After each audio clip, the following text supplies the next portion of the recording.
Apa kabar lahan nafkah kita?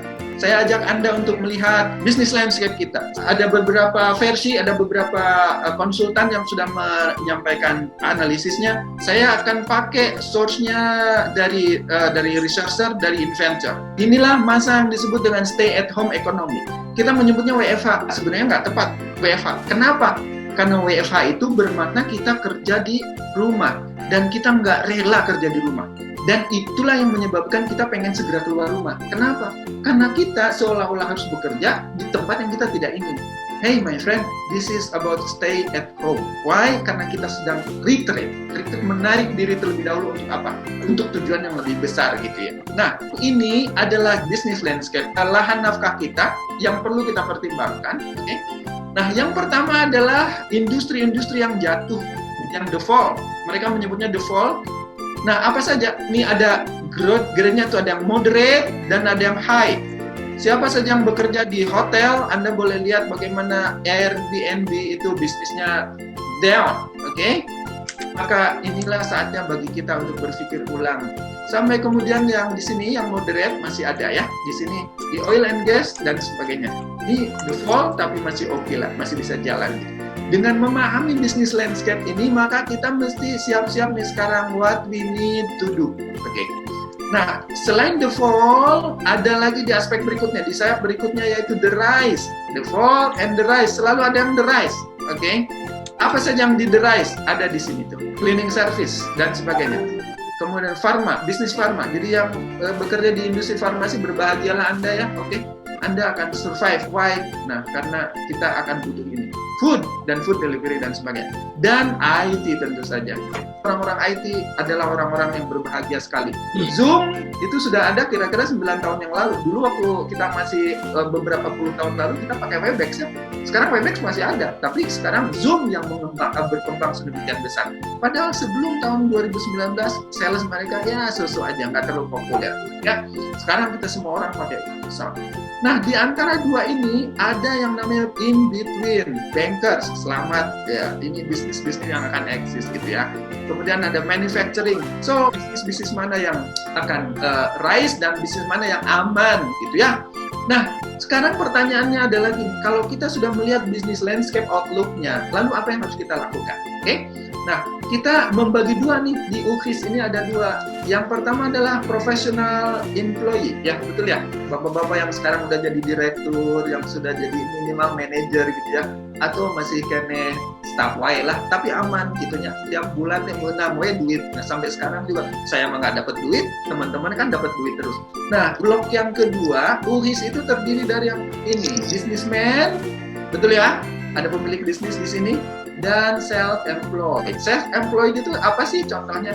Contohnya kayak Pak Lo dan saya, atau dokter misalnya, atau lawyer, atau orang-orang yang mempekerjakan dirinya sendiri, dia tidak menggaji orang atau tidak digaji oleh orang lain, atau menggaji orang tapi dalam skala kecil, itu masuk kategori self-employed. Pendekatannya berbeda, responnya harus berbeda.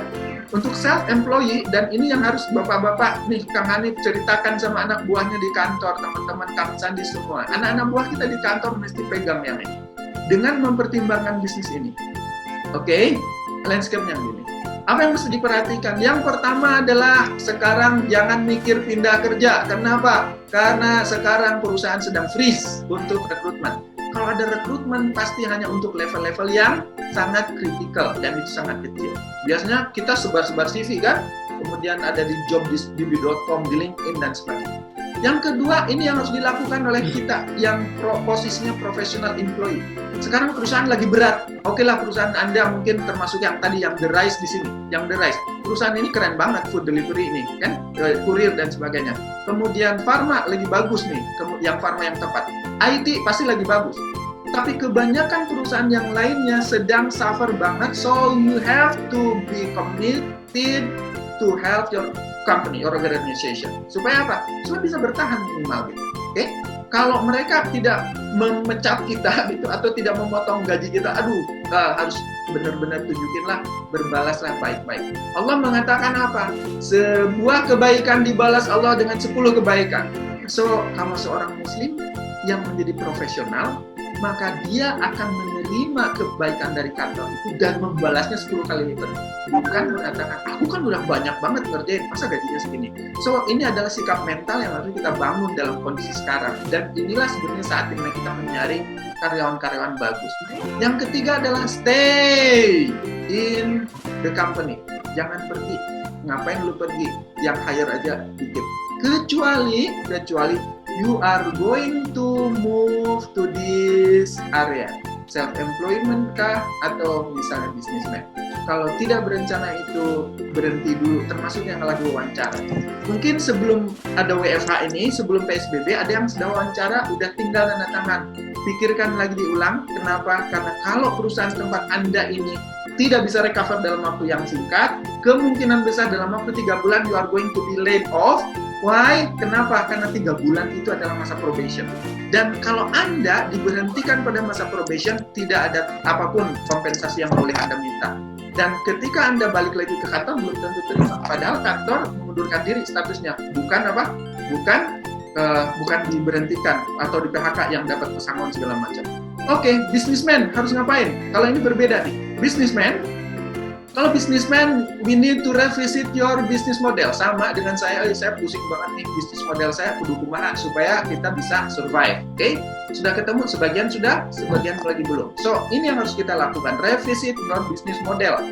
Dan mungkin mesti bangun ulang gitu. Yang kedua adalah internal consolidation. Makin besar organisasi, makin besar konsolidasi yang harus dilakukan. Dan ini termasuk yang harus dilakukan oleh para manajer. Why? Karena para manajer lah yang sebagai tenaga profesional yang Allah itu menitipkan amanah. Remember, you are manager dan dibayar mahal oleh perusahaan.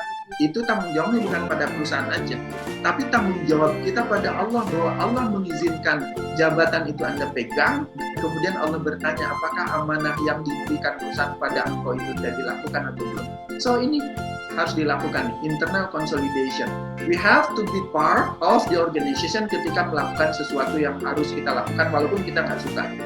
Dan yang ketiga adalah ini, create new business. Mungkin Anda harus meninggalkan kapal itu, kemudian atau dibongkar lagi kapalnya, lalu disusun lagi perahu yang Anda sekarang ini disusun lagi gitu ya. Nanti kita detailnya bisa di lain waktu lah ya gitu. Tapi intinya adalah mungkin bisnis kita sudah tidak kompatibel. Contoh di sini, ini aset ini mau diapain? Ini harus digunakan untuk apa? Bisnis baru. Kalau misalnya kita tidak lagi berada pada posisi the rise atau the in between. Yang the fall, you have to create new business. Yang strengthen yang ini, in between yang ini. Atau misalnya dari moderate untuk masuk lagi ke sini, minimal ke in between. Kira-kira demikian. So, poin utamanya adalah gini, ketika kita mengetahui bisnis landscape-nya seperti ini, maka yang mesti kita lakukan, nih, utilizing our core competence. Kenapa core kompetensi? Karena kita hanya bisa berkompetisi dan sulit dikalahkan oleh kompetitor atau oleh orang lain kalau kita berkompetisi di core kompetensi. Dan yang kedua adalah and learn new things. Either you are here di sini learn new things pasti, di sini pasti, apalagi di sini. You need to get back to your core competency and learn new things. Okay?